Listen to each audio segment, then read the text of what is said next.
ዛሬ ዝም ብሎ ደበረኝና ቻት ጂፒቲን ኤአይን ማለት ነው ዝም ይሄ የቀጣይ አርሰናልና ሲቲ ጨዋታ ገምት እስኪያልኩት የቀጣይ 6 ጨዋታዎችን ማለት ነው እና የሚገርም ውጤት ነው የነገረኝ። የአርሰናል ደጋፊዎች ይሄንን ቪዲዮ ማየት አለባችሁ።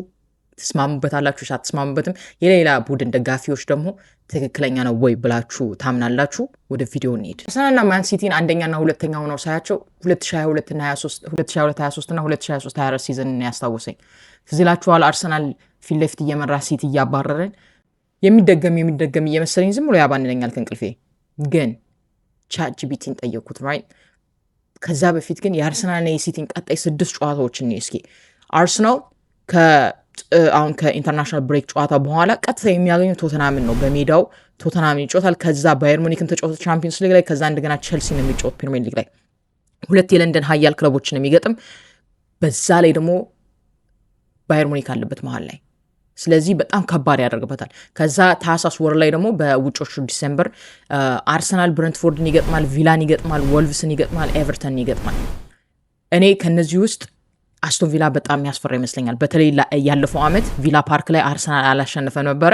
ከዛ በፊትም ባሉት ዓመታት ቪላ ፓርክ ላይ ሁሌ ይፈተናል፣ በተለይ ኡናይ ኤምሬ ከመጣ በኋላ ማለት ነው። እና እነዚህ ጨዋታዎች አርሰናል ነጥብ ሊጥልባቸው የሚችሉ ጨዋታዎች ናቸው። በአንጻሩ ሲቲዎችን እንመልከት። ከኢንተርናሽናል ብሬክ በኋላ ቀጥታ የሚገጥሙት ኒውካስትል ነው። ኒውካስትል በሜዳው በጣም አሪፍ ነው። ሴንት ጄምስ ፓርክ በጣም ጎበዞች ናቸው ሜዳቸው ላይ ግን በጣም አሪፍ አቋም ላይ አይደሉም ያሉ።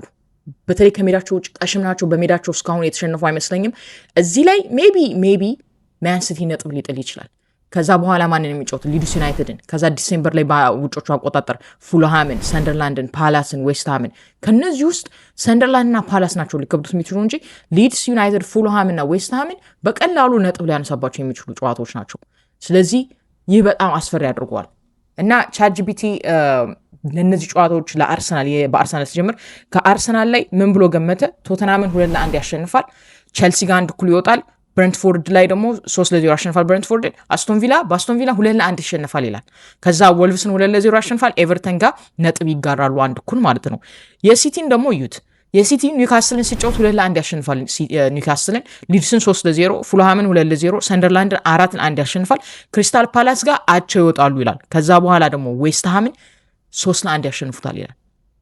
ከነዚህ ሲቲ 2 ነጥብ ነው የሚጥል ማለት ነው ከ18 ነጥቦች ውስጥ። አርሰናል በአንጻሩ ደግሞ 2 ነጥብ ከቼልሲ ጋር ይጥላል፣ በ3 ነጥብ ከአስቶን ቪላ ጋር በ5 ነጥብ። ይህ ማለት እንግዲህ የደረጃ ሰንጠረዡን 17ኛው ሳምንት ላይ ምን ያደርገዋል? ማንቸስተር ሲቲ በ38 ነጥብ እንዲመራ፣ አርሰናል ደግሞ በ37 ነጥብ እንዲከተል ያደርገዋል። እኔ ይሄ ቢሆን ያን ያህል አይከፋኝም፣ ምክንያቱም ያ 4 ነጥብ ነው እዚህ ላይ እንድንሆን ያደረገን። ስለዚህ ርቀን መቀመጣችን በጣም አስፈላጊ ነው። ደግሞ ምን ይታወቃል፣ ቼልሲ ልናሸንፍ እንችላለን ወይ ቪላ ልናሸንፍ እንችላለን። እና ይሄ እንደ አርሰናል ደጋፊነቴ ብዙም አያበሳጭም፣ ግን በጣም ያስፈራል። በተለይ ሲቲ ያለው ወጥ አቋምና የሃላንድ የዶኩ እንቅስቃሴዎች አስፈሪ ያደርጋቸዋል። እናንተ ምን ትላላችሁ? ትስማማላችሁ ወይስ ትቃወሙታላችሁ?